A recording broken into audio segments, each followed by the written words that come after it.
Hi everyone, and welcome to Stop Hitting Yourself. In recent months, we've seen characters added to Genshin Impact that lend themselves to being paired with one or more characters of the same element. For example, Goro gives buffs based on the number of other Geo characters in your party. Shenhe is another example, as she is a cryo character that boosts the cryo damage of other party members. As a result, we're seeing more people experiment with mono-element team compositions. This isn't a completely new concept, although it's certainly become more viable. This all led me to wonder, can I get 9 stars on floor 12 of the Spiral Abyss only using mono teams? So, let's hit it.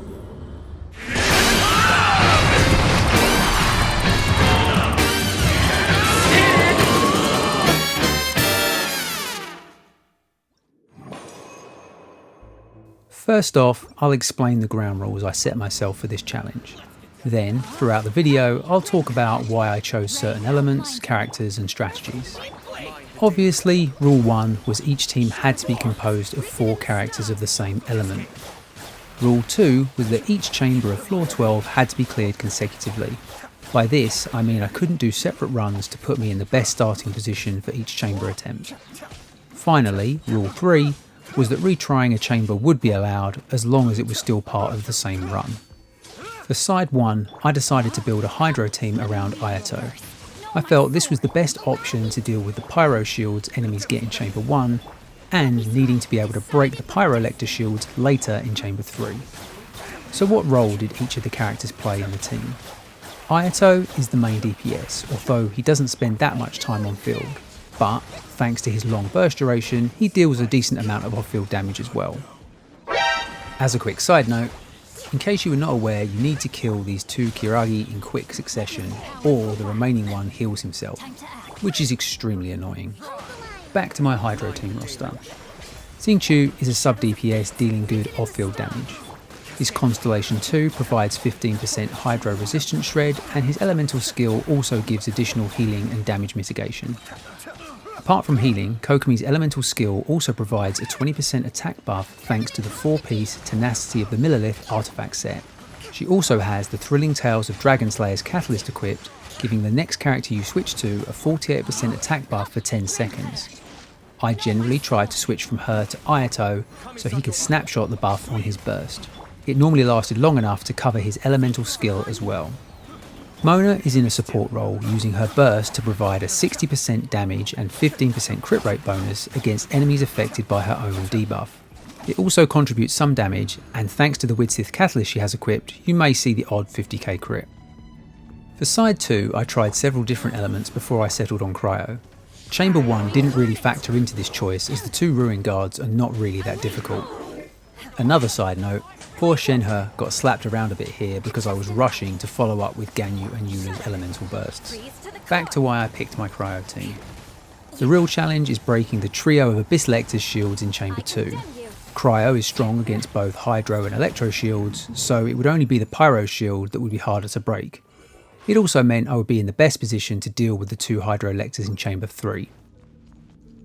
The thing that was most difficult with these mono teams was not having an Anemo unit to group enemies. This meant baiting or forcing enemies into more advantageous positions to deal AoE damage. As you can see here in Chamber 2, by running back toward the entrance immediately, you bait the Whopper Flowers together. This meant that the first wave could all be taken out in one rotation. I found I needed to get through both waves in about a minute to leave me enough time for side 2. I managed to keep a fairly consistent rotation going with this team, mostly focusing on lining up buffs for a short window to maximise Ayato's elemental skill damage. You won't really see any big individual numbers with this team like you might with Raiden or Eula's bursts, but there is a huge amount of small numbers that all add up.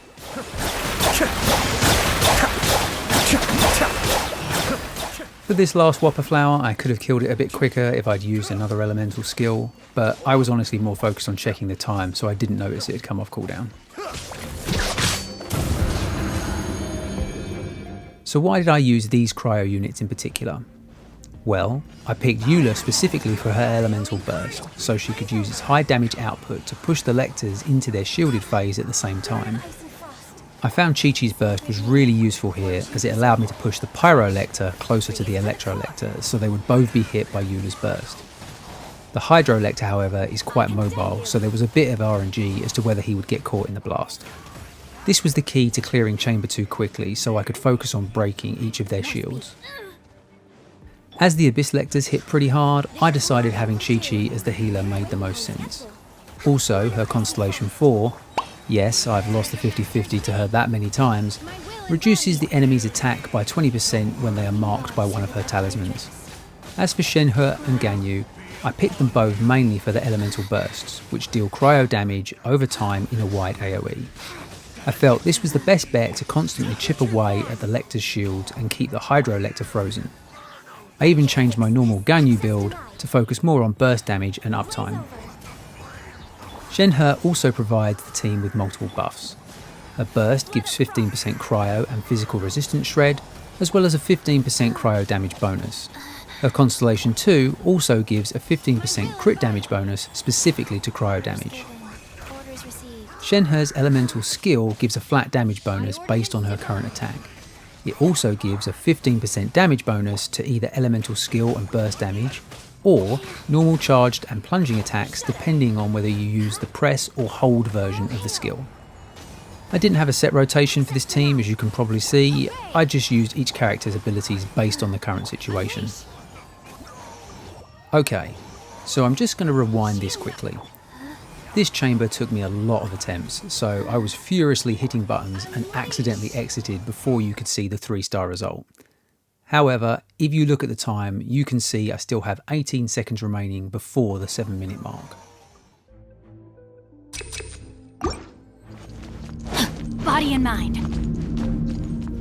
I always start side 1 in chamber 3 by immediately dashing to the side.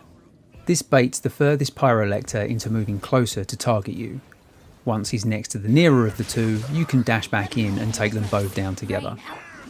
I was actually surprised just how effective the Mono Hydro team was for this Abyss cycle, not only on the Pyrolector's shields, but just in general against the other chambers as well. It would obviously depend on the content and enemies you're facing, but I'd certainly consider using this team or a variant of it again in the future.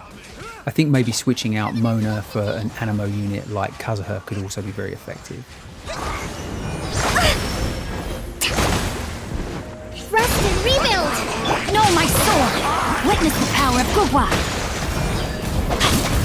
Kamisato Art, Suiyu! Delved into destiny, decided by destiny!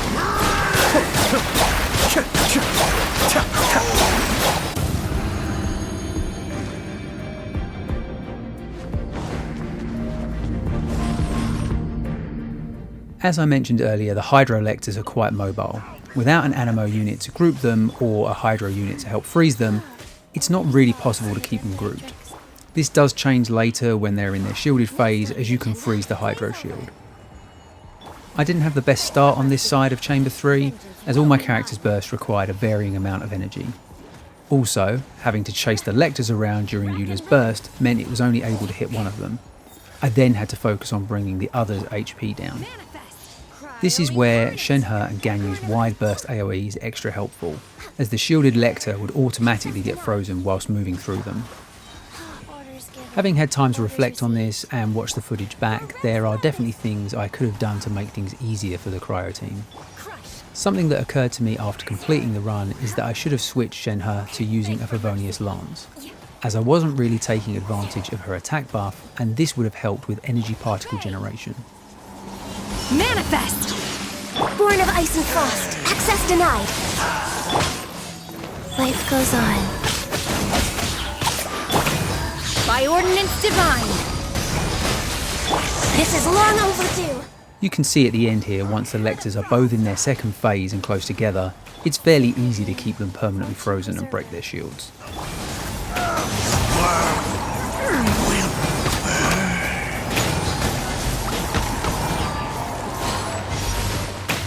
No touching! Obey! So, it took me some time, but it was possible to 9-star floor 12 of the Spiral Abyss using only mono teams. Thanks for watching the video. If you enjoyed it, please consider leaving a like and a comment. I'll add the builds for all the characters at the end, just in case you're interested in checking them out. You can also subscribe to the channel to get notified about future videos. You've been watching Stop Hitting Yourself. Until next time.